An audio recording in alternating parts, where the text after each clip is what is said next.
Trik menaikkan omset dengan sistem agen. Saya Weni dari Umi Laundry, kita sharing lagi ya. Disclaimer dulu, ini adalah pengalaman pribadi yang saya jalankan di usaha saya. Jadi kalau ada perbedaan pendapat, ataupun istilah, ataupun cara kerja, monggo cari yang membuat kalian nyaman saja dan menurut kalian itu baik. Dan sistem agen ini sudah tidak saya pakai lagi, karena menurut saya sudah tidak saya perlukan untuk saat ini. Alhamdulillahnya beberapa agen saya sudah bisa buka laundry secara mandiri sekali. Tapi teman-teman tidak perlu khawatir ya jika suatu saat nanti agen kita punya usaha sendiri. Karena apa? Kita akan buat perjanjian khusus yang isinya bahwa pelanggan yang didapatkan pada saat proses keagenan ini, database-nya adalah milik kita sendiri. Nah, seperti itu ya, jadi tidak perlu khawatir. Dilanjut ya, kita masuk ke cara kerjanya. Yang pertama, kalau saya kan tinggal di perumahan. Nah, target saya adalah mencari pelanggan yang perumahannya itu jauh dari tempat tinggal saya. Jadi saya akan cari untuk satu perumahan itu adalah hanya satu agen saja. Nah, kalau teman-teman tinggal di dekat kos-kosan misalnya, itu bisa cari pemilik kosannya atau penjaga kosannya untuk satu area kosan misalnya seperti itu ya. Itu cukup satu agen saja. Atau jika teman-teman itu punya target khusus misalnya, kita bisa menggunakan atau bisa menawarkan pada mamang-mamang ojek yang dalam pangkalan atau ojek online, itu juga bisa. Karena kan mereka sistemnya itu selalu muter ya. Itu juga berpeluang itu bisa. Kemudian karena ini sistem keagenan, maka kalau saya itu adalah bagi hasil. Kalau saya yang antar jemput ke rumah agen, maka bagi hasilnya adalah 80% ke saya, 20% ke agen. Kalau agen yang antar jemput ke saya, sebaliknya maksud saya ya, maka 75% ke saya, 25% ke agen. Kemudian saya juga buat target bulanan supaya agen-agen saya itu lebih semangat lagi untuk iklannya, untuk cari pelanggannya seperti itu. Nah, kalau lewat dari target atau melebihi target, kita bisa kasih bonus. Tapi kalau kurang dari target, itu bonusnya hangus. Tapi juga kalau misalnya dalam rentang waktu awal-awal 1-3 bulan, bisa jadi target ini tidak perlu digunakan dulu. Jadi berapapun yang didapat sama agen kita akan tetap kasih bonus biar dia lebih semangat lagi. Dilanjut ya, sebagai laundry pusat kita harus siapkan banner ya yang bisa ditempel di rumah agen kita.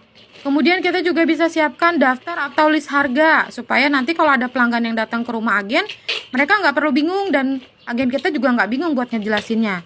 Kemudian kita juga bisa siapkan timbangan biar pada saat nanti pelanggan datang, dia bisa tahu estimasi nota yang akan diterima dengan melihat timbangan yang dia dapat.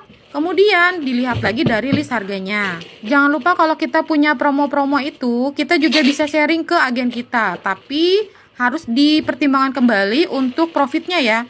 Jadi kalau misalnya kita punya promo khusus yang kalau dilakukan di laundry pusat misalnya itu talk share atau ada profitnya, tapi kalau dilakukan di keagenan itu tidak ada profitnya, maka jangan di share ya, maka tidak berlaku misalnya gitu di agen. Tapi kalau misalnya kira-kira masih ada profitnya, maka boleh di share. Jadi kita sama-sama memberikan promo yang sama walaupun lewat agen ataupun lewat laundry yang di pusat. Nah, untuk tugas agen itu apa? Kalau saya dulu, tugas agen adalah mencari pelanggan, kemudian kasir sederhana. Jadi dia bisa iklan ya, iklan di WhatsApp misalnya, iklan di Facebook, dan lain sebagainya. Terserah dengan cara apapun, si agen itu mencari pelanggan, kemudian nanti pelanggan itu akan diarahkan ke kita. Tapi proses kasir sederhana ini adalah ditimbangnya misalnya ya, atau dikasih label khusus misalnya seperti itu dilakukan di rumah agen. Nah, saya atau laundry yang di pusat itu nantinya akan mengambil laundryan atau orderan itu di rumah agen. Atau bisa juga si agen itu ngambil langsung ke rumah pelanggan, kemudian langsung diantarkan ke kita. Itu juga bisa. Terserah gimana sistemnya yang menurut teman-teman itu mudah atau lebih baik, itu bisa dipakai. Kalau saya itu ngambilnya dari agen. Jadi agen itu sudah menyiapkan orderan-orderan yang dia dapat dari pelanggan. Sudah ditimbang, sudah dihitung, sudah diukur. Jadi saya tinggal ambil, tinggal jemput, kemudian nanti akan diantarkan. Nah, nanti di laundry pusat akan semuanya diproses sesuai layanan yang ada atau permintaan dari pelanggan. Nah, sudah ada gambaran kan? Ternyata sistem keagenan ini cukup bisa memberi peluang kita untuk menambah omset maupun menambah pelanggan di usaha laundry kita. Nah, kita kembali ke materi awal. Proses penghitungan bagi hasilnya. Itu kapan dilakukan?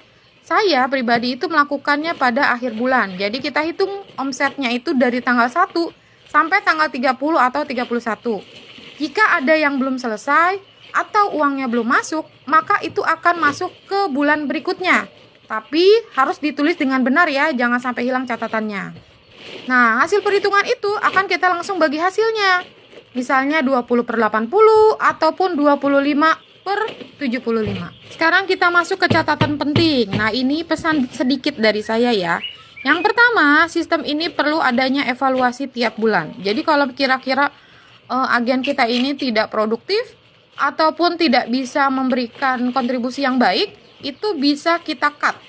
Tapi sebelum di-cut secara secara total, itu bisa kita kasih peringatan dulu sebelumnya atau kita kasih semangat dulu sebelumnya, itu bisa. Jadi kita kasih dulu kesempatan, barangkali di bulan berikutnya itu bisa berubah. Evaluasi ini juga untuk melihat peluang layanan apa yang kira-kira paling bagus yang bisa didapatkan oleh agen kita. Nantinya si layanan itu bisa kita kembangkan lagi lewat promo atau apapun. Jadi bisa kita kembangkan lagi. Pokoknya yang namanya evaluasi itu penting ya, untuk melihat kemajuan ataupun kemunduran ataupun hasil dari sistem yang kita lakukan ini. Kemudian kita juga bisa di rumah atau di tempat usaha bikin dashboard sederhana. Jadi nanti kita bisa lihat nih, misal kita punya agen beberapa ya, kita akan lihat di dashboard agen itu, agen mana nih yang produktif, agen mana nih yang kira-kira kurang produktif, agen mana nih yang kira-kira perlu dibimbing secara lebih detail lagi, misalnya seperti itu. Jadi nanti dari dashboard itu sebagai pantauan kita atas kinerja dari agen kita.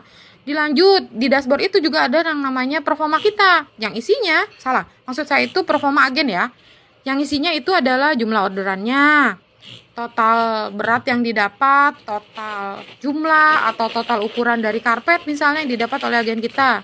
Kemudian bisa juga dari dashboard itu kita bisa lihat performa dari omset yang didapat oleh agen kita. Jadi nanti itu kelihatan. Bikinnya sederhana aja, entah itu pakai buku tulis ataupun pakai Excel, itu yang sederhana saja. Untuk dashboard ini saya sudah nggak punya ya, karena sistem ini sudah saya lakukan itu beberapa tahun yang lalu dan sudah tidak saya jalankan lagi, karena menurut saya ini sudah tidak diperlukan lagi di usaha saya. Kenapa tidak diperlukan lagi? Karena saya sudah di titik pelanggan saya sudah cukup, alhamdulillah sudah cukup yang sekarang, dan kalau dikasih banyak juga saya tidak akan mampu. Jadi yang sekarang ini sudah cukup buat usaha saya. Oke, karena kita sudah di penghujung, seperti yang di awal saya bilang, bikin perjanjian pada agen atau semacam catatan penting pada agen untuk pengingat agen juga, kalau semua data pelanggan yang dia dapat pada saat proses keagenan dia pada kita, ya kan, hubungan kerja dengan kita, itu database-nya adalah milik kita. Itu ada di perjanjian kita atau bisa dibikin catatan penting supaya menjaga keamanan dari database pelanggan kita. Jadi nanti suatu saat nanti agen kita mau buka usaha laundry, itu nggak apa-apa. Hanya saja untuk pelanggan-pelanggan yang dia dapatkan pada saat proses keagenan kita, kan itu pakai banner kita ya, materi iklannya juga dari kita, bahkan kita yang ngajarin semuanya yang berhubungan langsung dengan nama usaha kita. Nah, itu adalah milik kita gitu loh. Kalau nantinya agen kita mau bikin usaha sendiri, ya monggo silakan, nggak masalah. Yang penting itu dia lakukan secara mandiri tanpa ada hubungan kerja apapun dengan usaha kita. Ya, seperti itu. Sudah di penghujung lagi. Terima kasih banyak yang sudah nonton.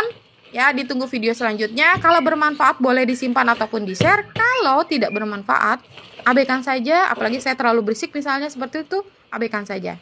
Assalamualaikum.